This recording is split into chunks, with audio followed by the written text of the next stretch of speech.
Tanay. Simbahan ng Tanay. First time ko rito on my 15 years dito sa Rizal. Dito lang ngayon ako makakapasok ng Tanay Church.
Uy, yan na.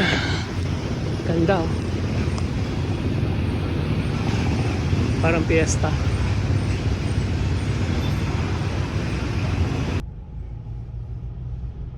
Okay. Larga na tayo. Wala palang parking dito sa Meralco, Tanay. So dito ako nagpark sa simbahan. First time kong pumunta rito. Tinagal-tagal ko rito sa Rizal na. Buti pa dito malaki parking.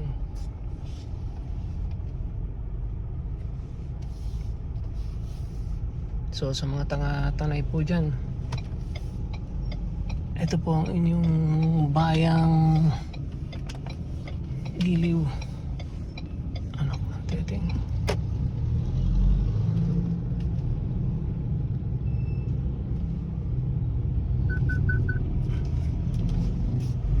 So ito yung simbahan. Parang nandito na rin yung yung munisipyo. Tingnan natin yung munisipyo ng Tanay. Hindi pa rin ako nakakapasok sa munisipyo ng Tanay.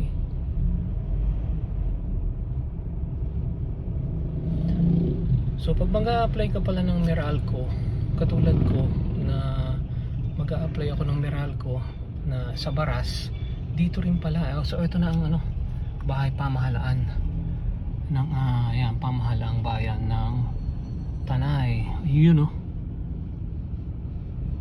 itong isa ay Love Churbanes.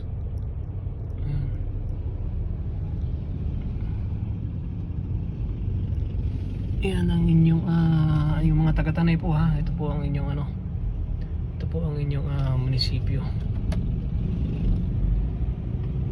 Ito, saan kaya ang punta nito? Pero ako ipapunta rito kasi ako ipabalik ng Baras. So kung kayo ay mag-a-apply ng Meralco, meaning walang Meralco sa Baras. Bagay, ano nga bang ina-expect mo sa Baras? Bangko nga wala Ang tanging meron lang ata doon is yung land bank, which is yung kumbaga yung owned by the government. Pero yung mga RCBC, Banco de Oro, etc., any commercial bank, wala. May isang Jollibee, wala nga McDonald's May isang 7-Eleven, isang Petron, hindi, sa kabilang side meron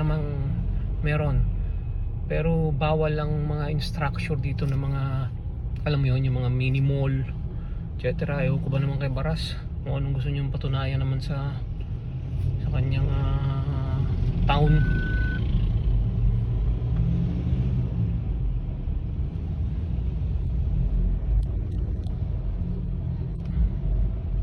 Tsaka meron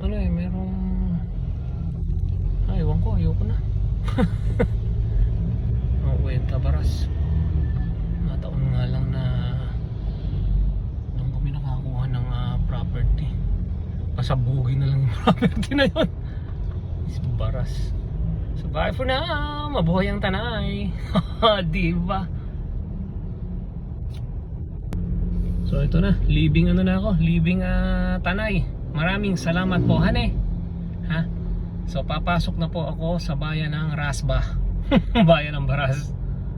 Ito, Baras na to. Oh my gosh, Baras. Rasba. Public cemetery ng Baras. Sa mga taga Baras naman dyan, wala talaga kayong makikitang ano.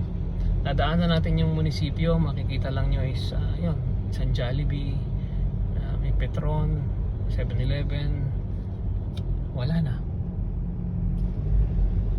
Meron pa lang isang maliit na ano, parang alam mo yun, yung Robinson's Appliance, yun lang. Okay, hindi ko na nalampasan itong basurahan na ito.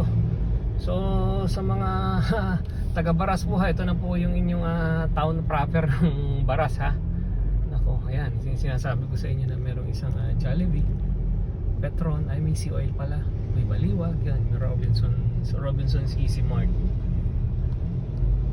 So ito lang ang nako, Diyos ko Lord, Baras, makipag-compete ka naman sa mga katabi mong bayan ng Morong at saka Tanay, lalong lalo ng Morong. Ang Tanay, grabe, ha?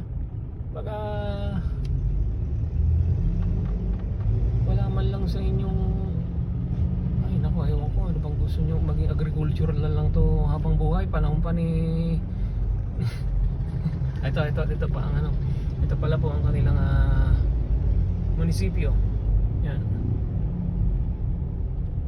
ang inyong munisipyo, mga taga Baras. Mega love shoutout mga taga Baras. Yeah, actually taga rito rin ako kasi may property ako. Oh my goodness, Barracks.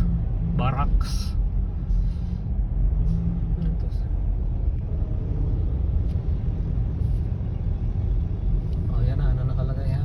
Hindi ko na naabantihan tong basura na to. Salamat po mga Barasenyo. Walang katoila-toila ang Baras. So salamat din. So bye for now mga Barasenyo at mga taga Tanayenyo.